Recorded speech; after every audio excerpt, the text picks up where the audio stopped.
Youcat, question number 255. What happens in diaconal ordination? In diaconal ordination, the candidate is appointed to a special service within the sacrament of holy orders. For he represents Christ as the one who came not to be saved but to serve and to give his life as a ransom for many, as we see in Gospel of Matthew chapter 20 verse 28.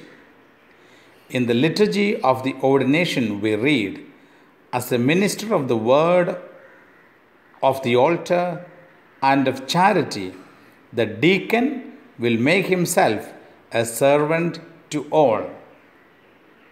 Who is a deacon? Deacon is the first degree in the sacrament of holy orders in the Catholic Church. As the name itself implies, a deacon is involved especially in charitable work.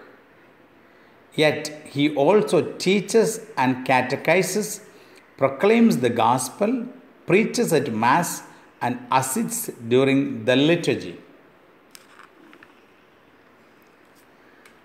The original model of the deacon is the martyr Saint Stephen. When the apostles in the original church of Jerusalem saw that they were overwhelmed by their many charitable duties, they appointed 7 men to serve tables, whom then they ordained. The first mentioned is Stephen, full of grace and power. He accomplished much for the new faith and for the poor in the Christian community.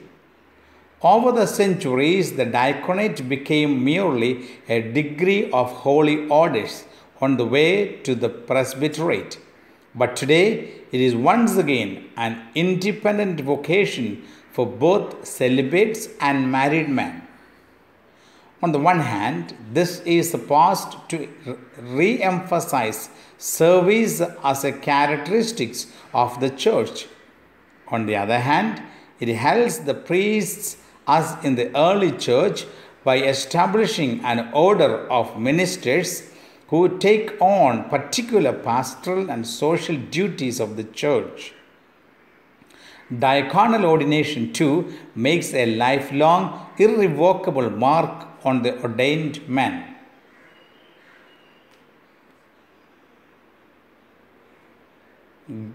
Question number 256. Who can receive the sacrament of holy orders?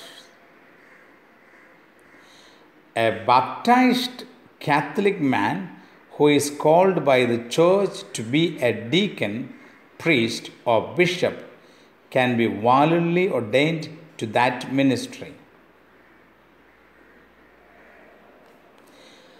Saint Mother Teresa of Calcutta would say, no one could have been a better priest than she, meaning Mary was. Mary could say without hesitation, this is my body, because she really did give Jesus her own body. And yet Mary remained the simple handmaid of the Lord. So that we can always turn to her as our mother. She is one of us and we are always united with her.